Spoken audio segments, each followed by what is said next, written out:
यह चैनल केवल मनोरंजन के लिए है। हम किसी भी तरह से अंधश्रद्धा को बढ़ावा नहीं देते।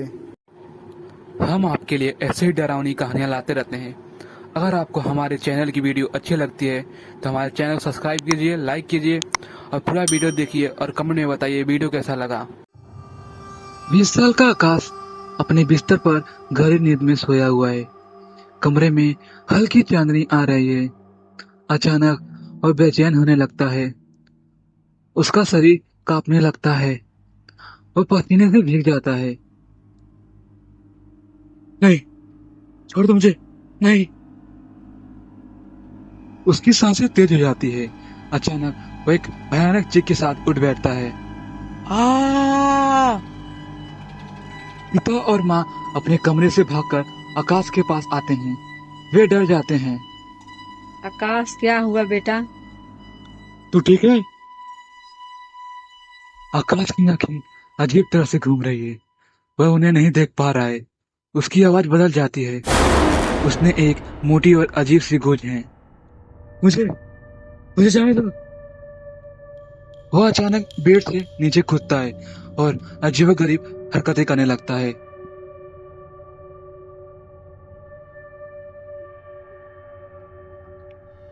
आकाश की आंखें धीरे धीरे लाल और काली होने लगती है। उसके चेहरे पर अजीब सी विकृति आ जाती है। उसके मुंह से कई तरह की आवाजें आ रही हैं। कभी एक बच्चे की, कभी एक बूढ़ी औरत की, और कभी कभी एक भयानक राक्षस की आ जाती है। इसका अंत शुरू हो रहा है। ये सिर्फ शुरुआत है। हम भूखे हैं, बहुत सालों से। हमें इसका खून चाहिए। दर्द तुम अब वही महसूस करोगे जो हमने किया। तू अब तक बचता रहा, पर अब नहीं। अब तू हमारे साथ चलेगा। उसका शरीर बिना किसी भारी शक्ति से हिलने लगा, जैसे कोई उसे अंदर से हिला रहा हो। वह दीवारों पर सिर मारने की कोशिश करता है। इसे पकड़ो। पिता और माँ दोनों मिलकर आकाश को पकड़ने की कोशिश करते हैं। आकाश में अविश्वसनीय ताकत आ गई है। वह उन्हें आसानी से ढकेल देता है। अगली सुबह परिवार ने एक तांत्रिक बाबा गोरखनाथ को बुलाया है। वह एक शांत और अनुभवी व्यक्ति हैं। बाबा, ये पिछले 2 दिनों से ऐसा ही है। डॉक्टर कुछ नहीं कर पा रहे हैं।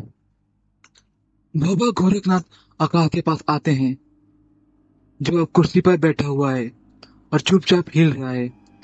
बाबा उसकी आंखों में देखते हैं। आकाश अचानक फिर से चीखने लगता है। दूर रह, मुझसे दूर रह।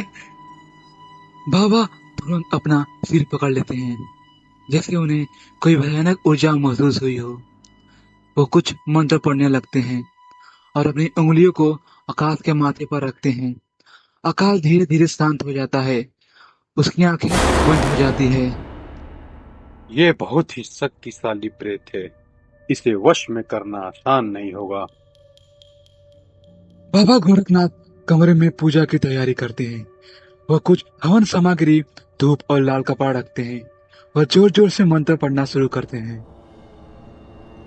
जैसे जैसे पूजा आगे बढ़ती है, आकाश फिर से कांपने लगता है। 2-3 दिनों तक आकाश थोड़ा ठीक रहता है, लेकिन फिर वही भयानक हरकतें फिर से शुरू हो जाती है। उसकी हालत में कोई खास सुधार नहीं दिख रहा। बाबा गोरखनाथ चिंतित हो जाते हैं। मैंने अपनी पूरी कोशिश की, लेकिन यह आत्मा मेरे वश में नहीं आ रही।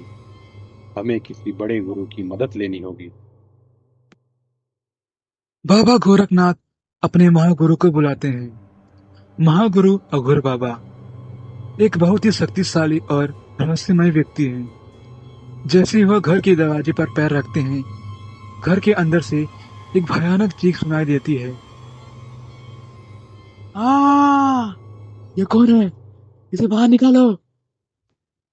अघोर बाबा घर के अंदर आते हैं। आकाश दूर से ही उन पर हमला करने की कोशिश करता है, लेकिन वह अदृश्य शक्ति से रुक जाता है।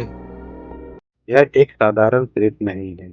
यह एक डायन है, जो किसी की बलि के इंतजार में है। इसका प्रभाव हमेशा की रात को सबसे ज्यादा होता है। हमें उसी रात को बाहर निकालना होगा। वह बताते हैं कि अमावस्या की रात को एक विशेष पूजा करेंगे। अमावस्या की रात पूरा घर काले जादू के प्रभाव में है। अघोर बाबा एक विशाल हवन कुंड जलाते हैं। वह आकाश को हवन कुंड के सामने बिठाते हैं। जैसे ही पूजा शुरू होती है, आकाश भयानक रूप से चीखने लगता है। नहीं, तुम ऐसा नहीं कर सकते। मैं इसे नहीं छोड़ूंगा। अघोर बाबा अपनी आंखें बंद करते हैं और मंत्रों की शक्ति से एक एक करके आकाश के अंदर से आत्माओं को निकालना शुरू करते हैं।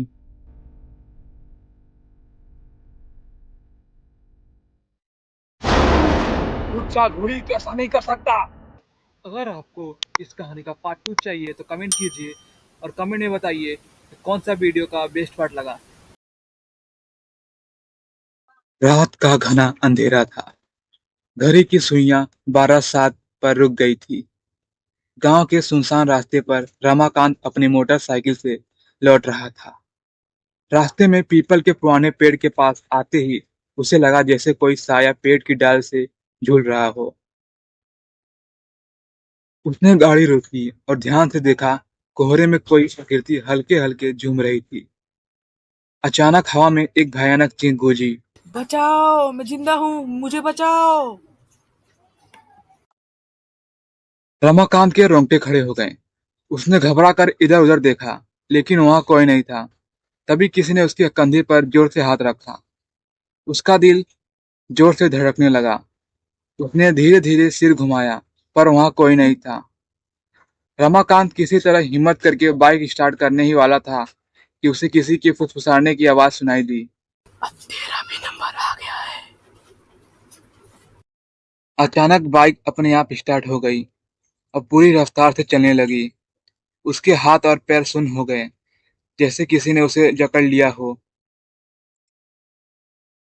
आगे एक खाई थी।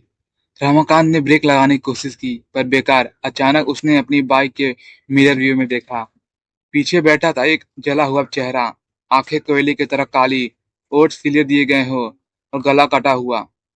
उसके मुंह से एक भयानक चीख निकली और अगले ही पल बाइक सीधे खाई में जा गिरी।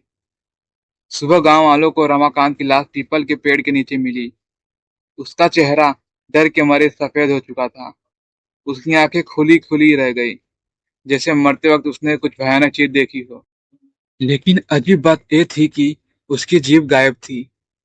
गांव के बुजुर्गों ने कहा, ये छलावा का काम है। जिस तरह अजय को 5 साल पहले मारा गया था, वैसे ही मौत रमाकांत की भी हुई। अब रहस्य गहराने लगा था। अजय कौन था? गांव में हर कोई अजय के नाम से डरता था। वह एक गरीब नौजवान था, जिसे रमाकांत और उसके दोस्तों ने निर्दयता से पीट पीट कर मार डाला था, सिर्फ इसलिए क्योंकि उसने उनकी साजिश उजागर करने की धमकी दी थी। उन्होंने उसकी लाश को उसी पीपल के पेड़ पर लटका दिया था और उसके ओठ सिल दिए थे, ताकि वो कभी बोल ना सके। लेकिन मरने से पहले अजय ने कसम खाई थी, जो भी मुझे मारेगा वह एक एक करके मरेगा, उसी तरह जैसे मैंने मौत सही थी। पिछले 5 सालों में रमाकांत के दोस्तों की मौत रहस्यमय तरीके से हो चुकी थी। सिर्फ रघु और शंकर ही बचे थे।